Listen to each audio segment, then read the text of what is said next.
Olá, hoje a gente vai mergulhar numa análise bem específica sobre a crise humanitária em Gaza.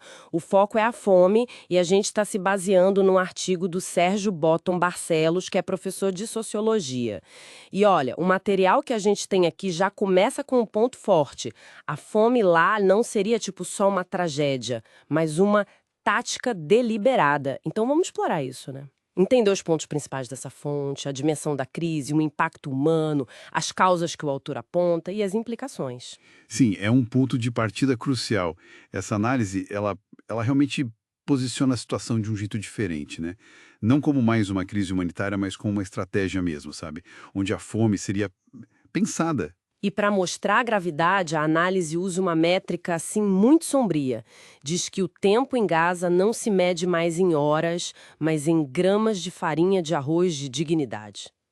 Impactante, né? Muito. E ele traz dados para concretizar isso. Cita a OMS. Isso, os números que ele menciona. Pelo menos 113 mortes oficiais por fome desde o começo de 2025, incluindo 21 crianças pequenas.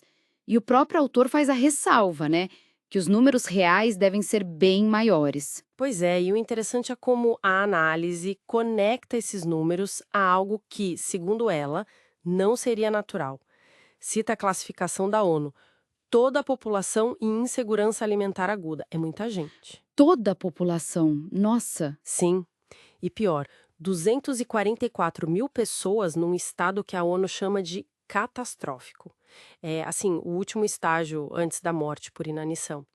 A análise argumenta que isso não bate com, sei lá, um desastre natural ou uma falha logística comum. e como essa análise faz essa ponte entre essa situação catastrófica e a ideia de que não é algo natural, mas provocado? Bom, descrevendo o impacto humano de forma muito direta. O artigo junta relatos de hospitais, sabe, falando de um aumento assustador de casos de caquexia. Caquexia, aquele definhamento extremo por desnutrição, né? Exato. Crianças chegando já em colapso, mães sem conseguir amamentar, idosos imóveis de tão fracos. Para a fonte, esses são sintomas claros de um sistema alimentar que não falhou sozinho. Ele foi bloqueado. E tem também aquela parte sobre o risco de buscar ajuda. É perturbador. Sim, o texto menciona isso. Mais de 1.000 civis mortos nos últimos meses só tentando chegar nos comboios de comida. Para análise, isso só reforça a ideia de um cerco tão apertado que até buscar sobreviver se torna mortal. É. E aí a gente chega no ponto central da tese que essa fonte apresenta, né? A questão da intencionalidade. Exatamente, é o coração do argumento do artigo.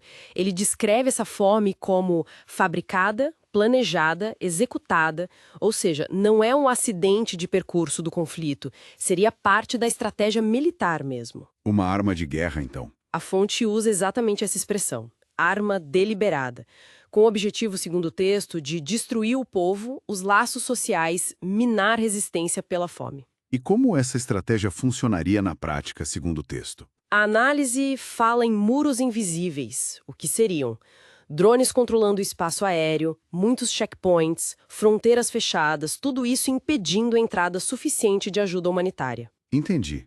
Muros que não são de concreto, mas que bloqueiam igual. Exato. E critica também uma condição que a fonte reporta, que a permissão para a ajuda entrar estaria ligada a garantias de segurança de Israel. Na visão do autor, claro, isso acaba limitando demais o fluxo necessário de alimentos e remédios. A análise não para por aí, né? Ela também olha para a resposta internacional, e as críticas são bem diretas. São sim. O texto fala em silêncio e vai além. Fala até em cumplicidade de alguns atores internacionais. E detalha acusações, por exemplo, contra países do BRICS. O bloco com Brasil, Rússia, Índia, China, África do Sul. Isso. A fonte alega, por exemplo, que o Brasil exportaria combustível que seria usado na logística militar israelense e que a China forneceria minerais e tecnologia para a indústria de defesa de Israel. Importante a gente frisar, né? Essas são as alegações e as exigências que estão na fonte que a gente está analisando. Fundamental são as alegações do autor e ele pede, baseado nisso, a suspensão desses fornecimentos estratégicos. No final do texto, a linguagem fica ainda mais forte. Usa termos como genocídio por inanição. Correto. O autor usa essa palavra pesada, genocídio, para descrever o que ele vê como uma estratégia deliberada de usar a fome para exterminar.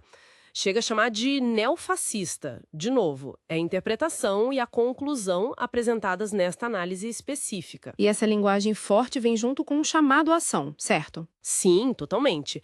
Pede ruptura de relações, boicote, denúncia, pressão internacional e, claro, solidariedade. Então, para a gente amarrar o que essa fonte nos apresentou hoje, é um quadro muito sombrio de fome em Gaza, e a interpretação do autor é que isso não é uma fatalidade, mas um método de guerra, uma ação deliberada, e junto disso uma crítica muito dura à resposta ou à falta de resposta da comunidade internacional. Exato. E a análise, ao construir todo esse argumento, deixa uma pergunta no ar, né? Uma provocação do próprio autor. Qual o peso ético disso tudo? E quais as consequências históricas, segundo ele alega, das ações ou mesmo das omissões do mundo diante de uma crise descrita de forma tão grave? Fica essa reflexão, né, sobre como a história pode acabar julgando a resposta global a essas alegações tão sérias.